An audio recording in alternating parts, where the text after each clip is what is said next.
చెప్పుకుంటూ ఉంటారు. రాజుగారి కోట చుట్టూ పొలాలు, చెరువులు, గ్రామాలు ఉండేవి. ఒకరోజు కోట పక్కన ఉన్న గ్రామంలో ఉండే ఇద్దరు అక్కా చెల్లెళ్ళు తమ పొలంలో పనిచేసుకుంటూ దూరంగా కనబడుతూ ఉన్న రాజుగారి కోట వైపు చూస్తూ ఇలా మాట్లాడుకోవడం మొదలుపెట్టారు. రాజుగారి కోట ఎంత అందంగా ఉంటుందో. కోట అందం కోసం మాట్లాడుతున్నావా? ఆ కోటలో ఉన్న యువరాణి గారి అందాన్ని చూస్తే ఎవరికైనా కళ్ళు చెదిరిపోతాయట. అయితే ఆ యువరాణి గారు ఎప్పుడైనా కోట బయటకు వస్తే చూడాలి. యువరాణి గారు కోట బయటికి రావడమా? అది ఎప్పటికీ జరగదు. ఆమె తనకిష్టమైన పూల తోటకి తప్ప ఎక్కడికి వెళ్ళరట. అలా అయితే కనీసం ఆ పూల తోటలో పని సంపాదించుకొని యువరాణి గారి ముఖాన్ని చూసే భాగ్యం పొందుతాను. అది కూడా అసాధ్యమే. మనలాంటి వాళ్లకు రాజుగారి పూల తోటలో పని ఎలా దొరుకుతుంది? ఇక కలలు కనడం మానుకుంటే మంచిదని నా సలహా. ఈ సంభాషణను ఆ పొలంలోనే ఉన్న ఒక చిన్న గడ్డిపోచ వింటూ ఉంది. ఆ గడ్డిపోచకు యువరాణి గారి సంగతి చాలా ఆసక్తికరంగా అనిపించింది. అది ఇలా అనుకుంటూ ఉంది. యువరాణి గారు దేవదూతలా ఉంటారా? దేవదూతలను ఎలాగో చూడలేం. కనీసం యువరాణి గారినైనా చూసి ఆ కోరిక తీర్చుకోవాలి. అయినా నేను ఒక చిన్న గడ్డిపోచును కదా. మనుషులకి ఆమెను చూడటం అసాధ్యమైన పని అయితే నాలాంటి గడ్డిపోచుకు అది ఎలా కుదురుతుంది? నాకు ఐడియా వచ్చింది. నా ప్రార్థనలను చక్కగా ఆలకించి నాకు సహాయం చేసే దేవుడు నాకున్నాడు కదా, ఆయన్నే అడుగుతాను. తప్పకుండా ఆయనే నా కోరిక తీరుస్తాడు. సరే, ఇక ఆలస్యం ఎందుకు, ఇప్పుడే ప్రార్థిస్తాను. దేవా, నువ్వు చాలా మంచోడివి. అడిగితే ఇస్తావని, వెదిగితే దొరుకుతావని, తెడితే తెరుస్తావని నువ్వు వాగ్దానం చేశావు కదా. అందుకే అడుగుతున్నాను. నేను యువరాణి గారిని చూడాలి. ఆమె దేవదూతలా ఉంటుందటగా. నా చిన్న మనవి ఆలకించు తండ్రి. నేను ఇప్పుడే యువరాణి గారిని చూడాలనుకుంటున్నాను కాబట్టి నేను చెప్పిన పని చేయి చాలు. మిగతా విషయం నేను చూసుకుంటాను. ఈ పొలం మీదుగా రాణిగారి పూల తోట వైపు పెద్ద గాలి వీచేలా చేయి. ఆ గాలికి ఎగిరి వెళ్ళి నేను ఆ పూల తోటలో పడతాను. దేవా, ప్లీజ్ ఈ చిన్న పని చేయనైనా. గడ్డిపోచ చేసిన ఈ ప్రార్థనకు దేవుడు వెంటనే జవాబిచ్చాడు. గడ్డిపోచ ఉన్న పొలం మీదుగా యువరాణి గారి పూల తోట వైపు వీచేటట్లు పెద్ద గాలిని పంపించాడు.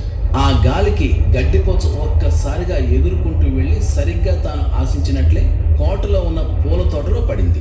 అప్పుడు గడ్డిపోచ సంతోషపడుతూ తనలో తానే ఇలా మాట్లాడుకుంటూ ఉంది. ఆహా, నా దేవుడు చాలా మంచోడు. నేను ఇచ్చిన సలహా ఆయనకు బాగా నచ్చింది అనుకుంటాను. పెద్ద గాలిని పంపించమని అడిగితే కాదనకుండా పంపించాడు. ఆ గాలిలో నేను ఎగిరి ఈ తోటలో పడగలిగాను. నాకంటే అదృష్టవంతులు ఈ లోకంలో ఎవరుంటారు? ఈ రోజు నుండి ప్రతి రోజు నేను ఆ దేవదూత లాంటి యువరాణి గారి ముఖదర్శనం చేస్తూనే ఉంటాను. గడ్డిపోచ ఇలా సంతోషంగా మాట్లాడుకుంటూ ఆ రోజు అంతా యువరాణి గారి రాక కోసం ఎంతో ఆశతో ఎదురు చూసింది, కానీ ఆమె రాలేదు. ఎదురు చూసి చూసి చివరకు గడ్డిపోచ నీరసం అయిపోయింది. ఆ నీరసంతోనే దేవుణ్ణి ఇలా ప్రార్థించడం మొదలుపెట్టింది. దేవా, నా పరిస్థితి చూడయ్యా. యువరాణి గారిని చూడాలని ఎంతో ఆశతో నిన్ను అడిగి నువ్వు పంపించిన పెద్ద గాలి సహాయంతో ఈ తోటలోకి వచ్చి పడ్డాను. తీరా వచ్చాక యువరాణి గారి దర్శన భాగ్యం ఇప్పటికీ కలగనేలేదు. ఎదురు చూసి చూసి విసిగిపోయాను. నా మనసంతా నీరసం ఆవరించింది. ఎందుకు ఇలా జరిగింది దేవా? ఇలా ఏడుస్తూ ప్రార్థిస్తున్న గడ్డిపోచకు దేవుని స్వరం వినబడింది. గడ్డిపోచా, ఎందుకలా ఏడుస్తున్నావు? నీకు యువరాణిని చూడాలన్న ఆశ కలిగి ఈ తోటలోకి వచ్చి పడితే చాలనుకుని పెద్ద గాలిని పంపించమని నాకు సలహా ఇచ్చావు. నువ్వు అడిగినట్టే పెద్ద గాలిని పంపించాను. ఆ గాలిలో ఎగిరి వచ్చి ఈ తోటలో పడ్డావు సరే, కానీ ఆ గాలి దెబ్బకు తోటలోని పువ్వులన్నీ ఎగిరిపోయాయి. పూల చెట్లన్నీ పాడైపోయాయి. మళ్ళీ ఈ పూల చెట్లు బలం పుంజుకుని పూలు పూస్తే తప్ప అంతవరకు యువరాణి ఈ పూల తోటను చూడడానికి రాదు. ఇప్పుడేం చేయాలనుకుంటున్నావు? అయ్యో దేవా, ఎంత పనయింది. నేను ఆ పొలం నుండి ఎగిరి ఈ తోటలో పడేటట్లు పెద్ద గాలిని పంపించమని నీకు సలహా ఇచ్చాను గాని ఆ పెద్ద గాలి వీచేటప్పుడు దాని ప్రభావం ఈ పూల తోట మీద ఇంతగా ఉంటుందని ఊహించలేకపోయాను. పూలు లేని తోటను చూడటానికి యువరాణి గారు రారని కూడా తెలుసుకోలేకపోయాను. దేవా, నేను ఎలాగైనా రాణిగారిని చూడాలి కాబట్టి నా ప్రార్థన ఆలకించు. దయచేసి పెద్ద వర్షాన్ని ఈ తోట మీద కురిపించు. ఆ వర్షానికి తోట తడిచి వెంటనే పూలు పూస్తాయి. పూలు పూసాయని తెలుసుకోగానే రాణిగారు ఇక్కడికి వస్తారు. అప్పుడు నేను ఆ దేవదూత లాంటి యువరాణి గారిని చూసి సంతోషిస్తాను. దేవా, దయచేసి నా మనవి ఆలకించి నేను చెప్పినట్లు చేయవా? నువ్వు చాలా మంచి దేవుడు కదా. నేను అడిగినట్లు వర్షాన్ని పంపించు, మిగతా సంగతి నేను చూసుకుంటాను. ఇలా బ్రతిమాలుకుంటున్న గడ్డిపోచ మనవిని దేవుడు ఆలకించి వెంటనే పెద్ద వర్షాన్ని కురిపించాడు. అంత పెద్ద వర్షానికి పూలతోట బాగా తడిచింది, కానీ పాపం ఆ గడ్డిపోచ నీళ్లలో కొట్టుకుపోయి వెళ్ళి తోట బయటనున్న చెరువులో పడింది. దేవా, మళ్ళీ నా కొంప ములిగింది. నేను నిన్ను అడిగినట్టే చేస్తున్నావు గాని ఎక్కడో పొరపాటు జరిగిపోతూ ఉంది. నేను యువరాణి గారిని చూడాలన్న నా ఆశ తీరడమే లేదు. పెద్ద గాలిని పంపించమంటే అలాగే చేసావు. ఆ గాలికి ఎగిరి తోటలో పడినా లాభం లేకపోయింది. గాలి దెబ్బకు పువ్వులని ఎగిరిపోవడం వలన ఖాళీ అయిపోయిన తోటలోకి యువరాణి గారు రావడం మానేశారు. బాగా వర్షం కురిస్తే పూల చెట్లన్నీ వెంటనే పూస్తాయి. అప్పుడు యువరాణి గారు పూల తోటకు వస్తే నా ఆశ తీరుతుందనుకొని పెద్ద వర్షం కురిపించమని నిన్ను అడిగితే ఆ మనవి కూడా ఆలకించావు. ఆ వర్షపు నీటి ప్రవాహంలో నేను కొట్టుకొని పోతానన్న ఆలోచన నాకు తట్టలేదు దేవా. నువ్వు కురిపించిన వర్షానికి తోటంతా బాగా తడిచి పూలు పూస్తాయి. ఆ పువ్వులను చూడటానికి యువరాణి గారు వస్తారు. లాభం ఏమిటి? నేనిక్కడ చెరువులో పడి నన్ను నేనే తిట్టుకుంటూ తేలుతున్నాను. మళ్ళీ నేను తోటలోనికి వెళ్లే మార్గం ఏమిటో నాకు తెలియడం లేదు. దేవా, నాకు ఐడియా వచ్చింది. ఆ పూల తోటకు నీళ్లు పెట్టే తోటమాలి నీళ్లు బకెట్లతో ఈ చెరువుకే వస్తాడు. ఆ నీళ్ల బకెట్ చెరువులో ముంచినప్పుడు అందులో నేను పడేటట్లు చేయి ప్రభువా. అప్పుడు తోటమాలి బకెట్ తో పాటు వెళ్ళి ఆ తోటలో పడతాను. ఈసారి తప్పకుండా నా ఆలోచన ఫలిస్తుంది. దేవా, మరొక్కసారి నా ప్రార్థన ఆలకించవా? నేను చెప్పినట్టు చెయ్యి, మిగతా విషయం నేను చూసుకుంటాను. గడ్డిపోచ, ఇంతకు ముందు 2 సార్లు నువ్వు ఇదే మాట చెప్పావు, గుర్తుందా? ఈ ఒక్క పని చెయ్యి ప్రభువా, మిగతా విషయం నేను చూసుకుంటానని అన్నావు. నువ్వు చెప్పినట్లే చేశాను, కానీ నువ్వు అనుకున్నది జరగడం లేదు. సరిగ్గా ఆలోచించుకుని ప్రార్థన చెయ్యి. నేనిప్పుడు నీ విషయంలో ఏం జరిగించాలని కోరుకుంటున్నావు? దేవా, ఈసారి తప్పకుండా నా ఐడియా ఫలిస్తుందనే నమ్మకం నాకుంది. ఆ తోటమాలి ఈ చెరువులో నుండి నీళ్లు పట్టుకెళ్ళడానికి బకెట్ ముంచినప్పుడు ఆ బకెట్లో నేను పడేటట్లు చేయి చాలు. సరే, తోటమాలి వస్తున్నాడు, సిద్ధంగా ఉండు. అబ్బబ్బా, ఇదే ఉద్యోగం. అంత పెద్ద వర్షం పడిన తర్వాత కూడా నేను ఈ చెరువు నీళ్ళతో తోటను తడపాలా? ఏదో ఖాళీగా కూర్చొనివ్వకుండా నాతో పని చేయించాలనే నెపంతో నాకు ఈ పని అప్పగించారు. ఇలా సనుక్కుంటూ తోటమాలి కావడికి 2 వైపులా ఉన్న బకెట్లను నీళ్లలో ముంచాడు.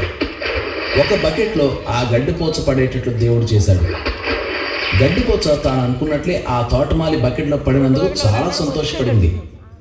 మరి కొద్దిసేపట్లో తాను తోటలో పడతానని, తోటకు వచ్చే యువరాణి గారిని చూస్తానని సంబరపడుతూ ఆ నీళ్ల బకెట్లో గెంతడం మొదలుపెట్టింది. తోటమాలి పూల తోటకు చేరి తన కావడి దించి బకెట్లలో ఉన్న నీళ్లను అక్కడ ఉన్న నీడ తొట్టులో పోస్తూ ఉన్నప్పుడు ఆ గడ్డిపోచ బకెట్టుకున్న కొక్కేనికి చిక్కుకుంది. కాబట్టి నీళ్లతో పాటు క్రింద పడకుండా బకెట్ని అంటుకుని ఉండిపోయింది. తోటమాలి ఎన్నోసార్లు చెరువుకు వెళ్ళి బకెట్ ముంచి తిరిగి తోటకు వచ్చి అక్కడున్న నీళ్ల తొట్టులో పోస్తున్నప్పటికీ గడ్డిపోచ మాత్రం ఆ బకెట్ కొక్కేలో ఇరుక్కుని అటు తోటలో పడకుండా ఇటు చెరువులో పడకుండా తోటకు చెరువుకు మధ్య తిరుగుతూనే ఉంది. తన దురదృష్టానికి తిట్టుకుంటూ ఇలా బాధపడడం మొదలుపెట్టింది. నా పరిస్థితి ఎలా తయారయ్యిందో చూడు ప్రభువా. నువ్వు నా మనవి ఆలకించి ఆ తోటమాలి నీళ్ల బకెట్లో పడేటట్లు చేశావు గాని నేను ఈ కొక్కెల్లో ఇరుక్కొని ఇటు అటు తిరుగుతున్నాను. ఇలా జరుగుతుందని నేను అనుకోలేదు ప్రభువా. 3 సార్లు నా బుద్ధి తక్కువే నీకు సలహాలు ఇచ్చాను. నువ్వు ఇలా చేస్తే చాలు, మిగతా సంగతి నేను చూసుకుంటానని నేను నీకంటే జ్ఞానవంతురాలిలా ఐడియాలు ఇచ్చాను. నువ్వు నా ప్రతి మనవి ఆలకిస్తున్నప్పటికీ యువరాణి గారిని చూడాలన్న నా ఆశ తీరనే లేదు. దేవా, దయచేసి నన్ను క్షమించు. నేను ఎక్కడ పొరపాటు చేస్తున్నానో నాకు అర్థం కావడం లేదు. ఇంతకు నేను ఎలా ప్రార్థన చేయాలో చెప్పు తండ్రి. నా అజ్ఞానాన్ని సరిచేయనైనా. గడ్డిపోచ, ఇప్పుడు నువ్వు సరిగ్గా ఆలోచిస్తున్నావు. నీ ఆశ ఏమిటో, నీ కోరిక ఏమిటో నాకు చెప్పి మిగతా విషయాలు నా చిత్తానికి విడిచిపెట్టి ఉంటే నేనే నీ మార్గంగాను నీ సత్యంగాను నీ జీవంగాను ఉండి నా సమయంలో నా పద్ధతిలో నీకు ప్రయోజనం కలిగే విధంగా, నాకు మహిమ కలిగే విధంగా నీ కోరిక తీర్చేవాణ్ణి. నువ్వు ఎప్పుడూ నాకు ఆ అవకాశం ఇవ్వలేదు. ప్రతిసారి నాకు ఒక సలహా ఇచ్చి ఇది మాత్రం చేస్తే చాలు, మిగతా విషయం నేను చూసుకుంటాను అని మనవి చేస్తూ వచ్చారు. కాబట్టి నువ్వు చెప్పినట్టే చేశాను, కానీ ఇంతవరకు విజయం సాధించలేకపోయావు. నీ విలువైన సమయం వ్యర్థం అయిపోయింది. నీ ప్రార్థనా జీవితంలో, నీ ఆలోచన విధానంలో మార్పు రాకపోతే నీ జీవితమంతా ఇలా ఓడిపోతూనే ఉంటావు. నేను చెప్పింది నీకు అర్థమైందనుకుంటాను. దేవా, నీ ఉచిత కృపతో ఒక గొప్ప ఆత్మీయ సత్యాన్ని నాకు బోధించినందుకు నీకు లెక్కలేనన్ని స్తోత్రాలు చెల్లిస్తున్నాను. ఇక నుండి నా ప్రార్థనా విధానాన్ని, నా ఆలోచన విధానాన్ని నేను మార్చుకుంటున్నాను. ఇప్పటి నుండి నా ఐడియాలన్నీ ప్రక్కన పెట్టేస్తాను. నా స్వంత చిత్తాన్ని నీకు లోబరుస్తున్నాను. నేనిక నీకు సలహాలు ఇవ్వను. నువ్వు నీ కార్యాన్ని ఎలా జరిగిస్తావో, ఎప్పుడు జరిగిస్తావో నీ ఇష్టానికి విడిచిపెడుతున్నాను. నా మనసులో చిన్న కోరిక నీకు తెలుసు. యువరాణి గారు దేవదూతలా ఉంటారటగా. ఆ అందమైన యువరాణి గారిని ఒక్కసారి చూసే భాగ్యం కల్పించు. అది కూడా నీకిష్టమైతేనే. రాణిగారు ముఖం చూడటం కంటే నీ స్వరం వినడమే ఇప్పుడు నాకు ముఖ్యం. నీ సహవాసంలో ఉండటమే నా మొదటి ప్రాధాన్యత. నీకే సమస్త మహిమ, ఘనత, ప్రభావములు కలుగునుగాక. ఆమేన్. బకెట్ కొక్కెంలో ఇరుక్కున్న గడ్డిపోచ ఇక దేవునికి ఐడియాలు ఇవ్వడం మానేసింది. దేవుని సమయం కోసం, దేవుని కార్యం కోసం ఓపికగా ఎదురు చూడడం నేర్చుకుంది. అప్పుడప్పుడు మనసులోకి ఏవో ఐడియాలు వస్తున్నప్పటికీ వాటిని ప్రక్కన పడేసి